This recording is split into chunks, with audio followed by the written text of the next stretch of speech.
Hey guys, it's Coach Herb, and I just want to make this video. I apologize for being a little late. My internet went out last night or yesterday with this big storms, and so I wasn't able to really make a video.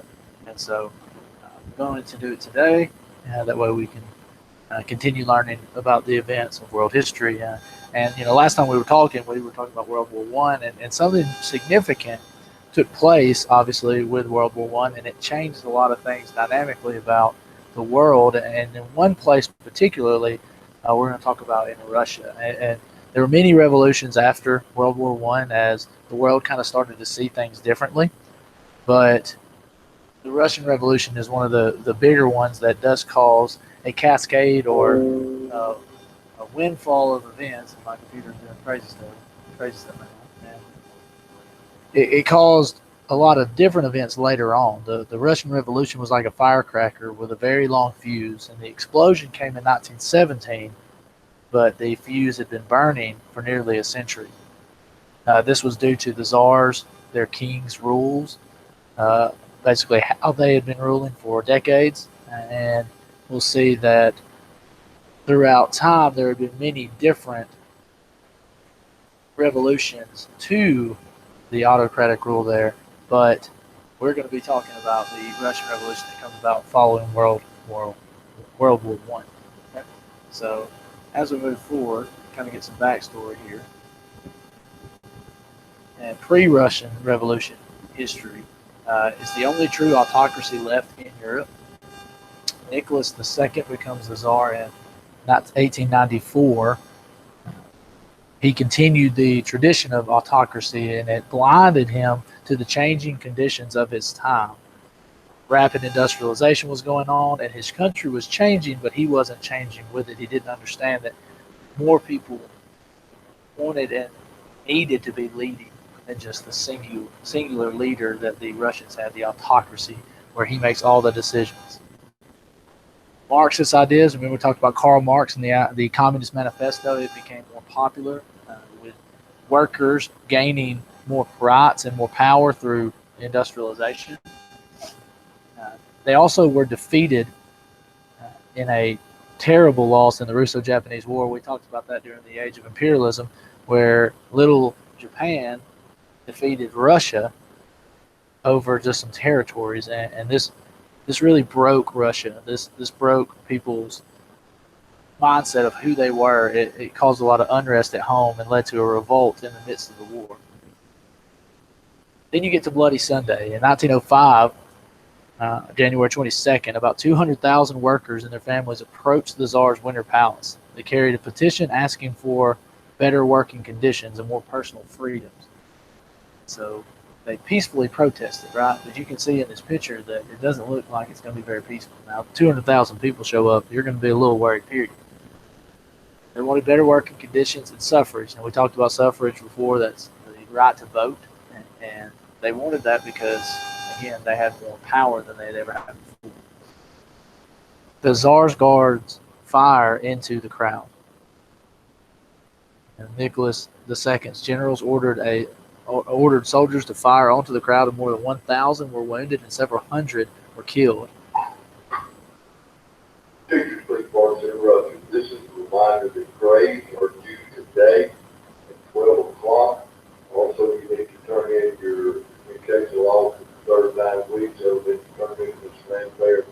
Not to turn into Ms. Sharp. I'll bring the short forms that you have need to be turned in today as well. If you have any questions, please, I just say to ask. Thank you. Sorry about that. The Russians quickly named this Bloody Sunday, and obviously with that many people dying. We talked about massacres before. With the Boston Massacre, only 5 people died. With this, several hundred people were killed and thousands were wounded. Bloody Sunday provoked a wave of strikes and violence that spread across the country. Nicholas reluctantly promised more freedom, and so he did so by creating what's called the Duma, which is a Russian Congress. So similar to what we have as Congress, they created that. And it allowed more power temporarily because he really had no plans for it. They first met in 1906, and its leaders were moderate to what Russia wanted to become. They wanted to create like a constitutional monarchy like Great Britain, but because he was hesitant to share his power, he dissolved the Duma within weeks. So that's one event. We're moving closer to the major event. World War I was the last straw. It was the final blow, and this was the fateful decision that would drag Russia to revolution. He brings Russia into the Great War, obviously fighting alongside with the Allies.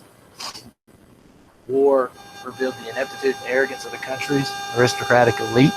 Basically, Russia's huge and has a lot of people, but the German machine guns mowed down advancing Russian soldiers by the thousands. Defeat followed defeat, and before a year had passed, more than 4 million Russian soldiers had been killed, wounded, or taken prisoner. Basically, this revealed the weaknesses of the Tsarist rule and their military leadership. Basically, no one understood what was wrong with Russia, and the leaders were not able to really help them. The weak generals and poorly equipped troops were no match for the German army and constantly lost soldiers. They left the war early, and they still lost more soldiers than most other nations in the battle. Most peasants had very little invested in the war. They didn't want to fight it. They didn't have any territorial gain from it, and so they didn't want to be involved. And like I said, fully supplied troops resulted in massive casualties. Now, in 1915, I'm getting a phone call, so I apologize. Tsar Nicholas II, moved his headquarters to the front of the war campaign. And so while he was out, Tsarina Alexandra ran the government for him. She ignored the Tsar's chief advisor. She did whatever she wanted to do, and we're going to talk about why she did that soon.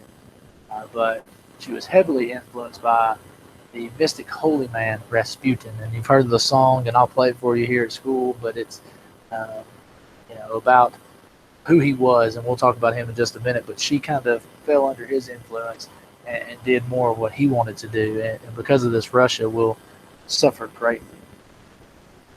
Scandals surrounding Rasputin served to discredit him and the monarchy, and this was a time period where more and more they needed the support to grow for the monarchy, and it was falling off.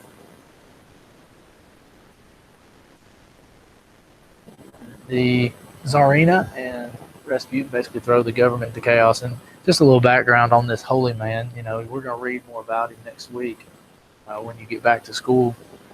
But she felt that he could heal her son. Her son had hemophilia, a life-threatening disease, and he seemed to ease the boy's symptoms. To show her gratitude, she allowed him to make key decisions. He opposed reform measures and obtained powerful positions for his friends.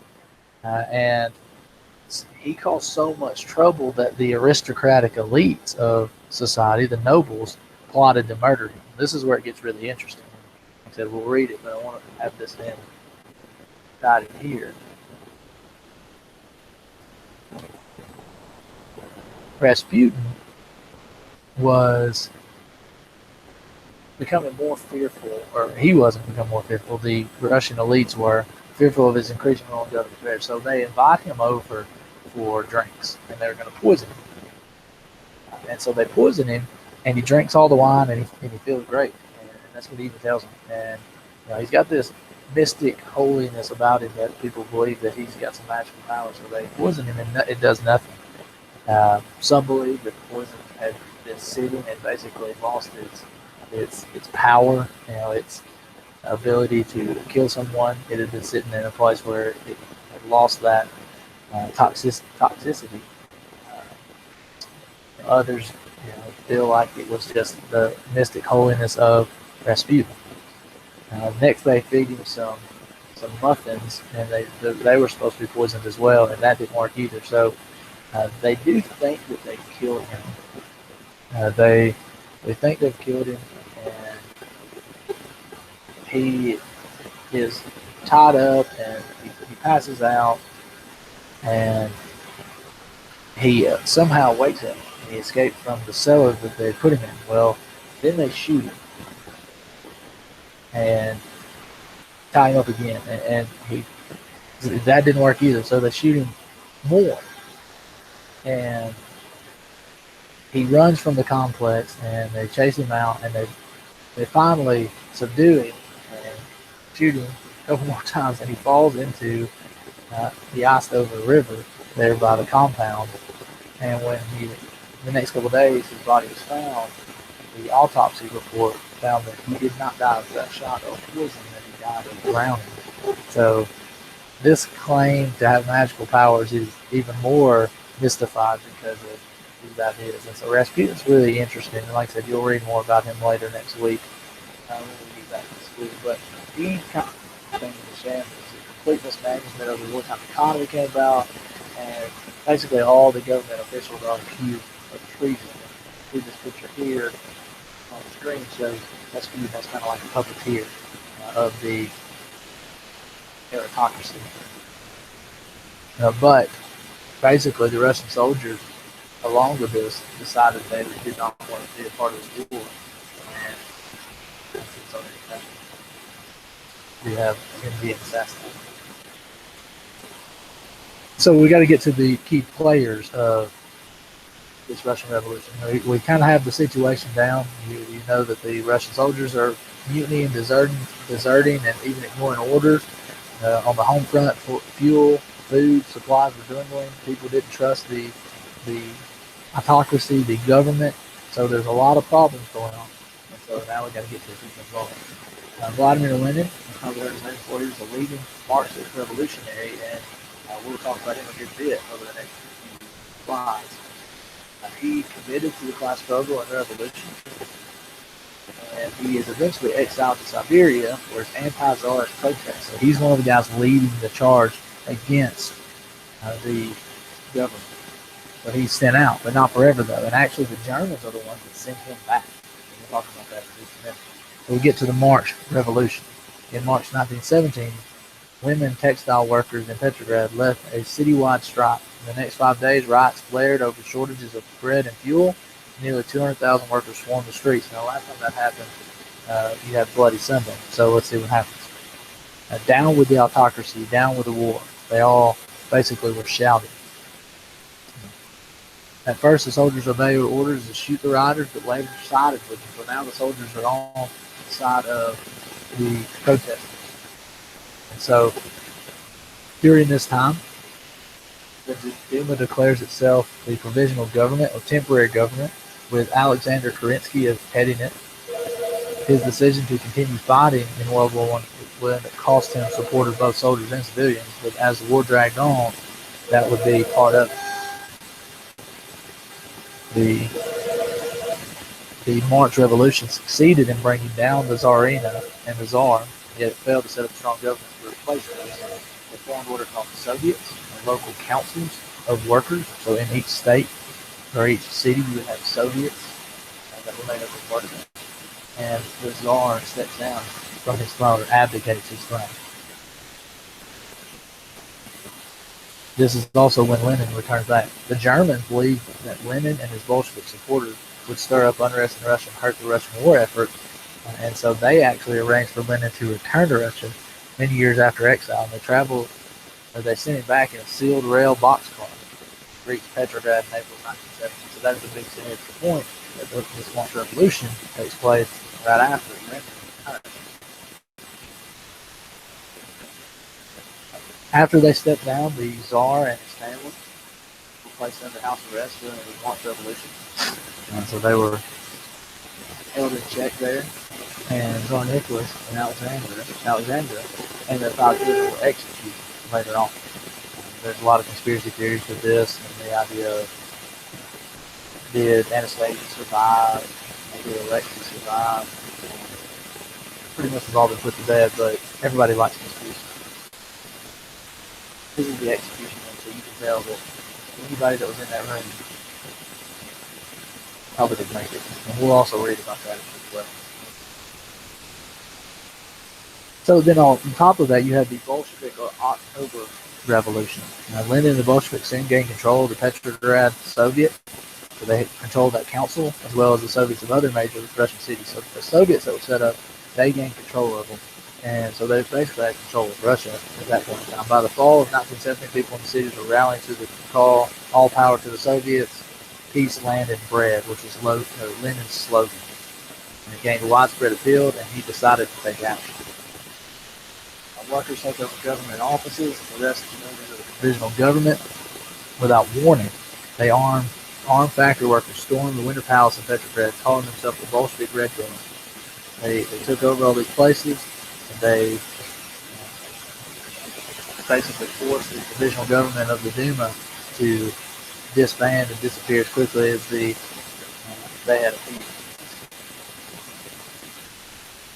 Lenin's communist Russia is set up basically. Within days, the Bolsheviks took over. He ordered that all farmland be distributed among the peasants, and they gave control of the factories to the workers. They also signed a truce with Germany to stop all fighting and no peace talks. That's kind of what he did. The largest industrial enterprises were nationalized, and private property was abolished and divided among the peasantry. This was the revolution. This was the Russian Revolution. Lenin has to fight against some locals that wanted to take back over.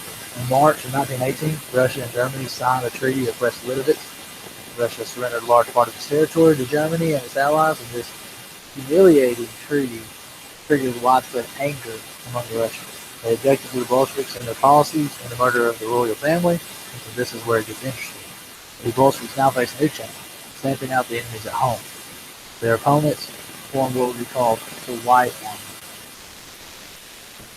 Lenin leads the Bolsheviks. Political police are organized. The Red Army is created with Leon Trotsky in control. The Bolshevik Party renamed its Communist Party in March of 1910. With the Civil War that does take place, fought between 1917 and 1920. It's the Red versus the White, the Bolsheviks versus the Civil War-ish White Army. The White Army was made up of very different groups. There were those groups who supported the return of the Tsar, those who wanted a democratic government, and even socialists who just opposed Lenin's style of socialism. The only desire to defeat the Bolsheviks united the White Army. So have that here, the more moderate revolution. The Whites received support from England, France, the United States, and Japan, which is going to cost them later when we talk about other parts of post-World War I, because they really can't approach Russia because all these countries basically fought against the winning party.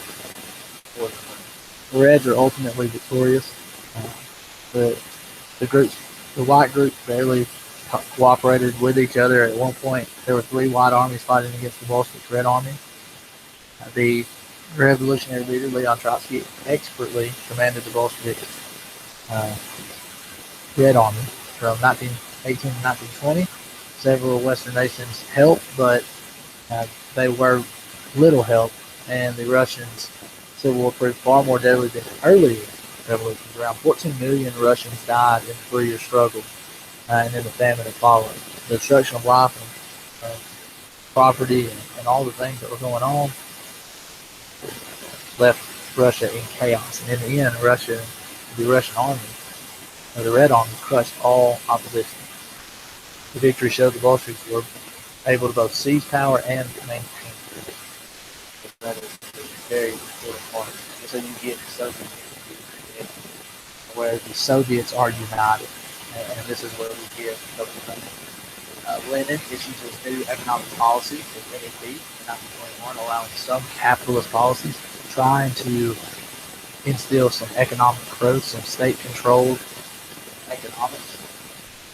He instituted things like the peasants to sell their surplus crops instead of turning them over to the government. That's the way they can make a little bit extra money on the side. The government did keep control of major industries, banks, and means of communication, but it let small factories, businesses, and farms operate under private ownership. They also encouraged foreign investment. Thanks partly to these new policies and the peace that followed the Civil War, the country slowly started to recover. And this also follows that Lenin reorganizes the country following this time and creates the Soviet Union in 1922. We saw nationalism as a threat to unity and party loyalty. To keep it in check, Lenin organized Russia into several self-governing republics under the central government. In 1922, they renamed it the Union of Soviet Socialist Republics, the USSR, in honor of the council that helped launch the Bolshevik Revolution. So that's how you keep Soviet erosion revolution leads to that. You saw the buildup, you saw the problem, you saw the revolution, and now you see the effects of it. When we get back, we'll talk about how the transition from Lenin to Stalin takes place and what that means for Russia. Uh, Make sure that you do your discussion part and you write down the one thing that you learned from this PowerPoint. And if you have any questions, let me know. Tomorrow, make sure you do your reading that is already up, have that completed and turned in, and then not have any worry about over spring break. If you have any questions, I'll send me an email. Otherwise, have a great day.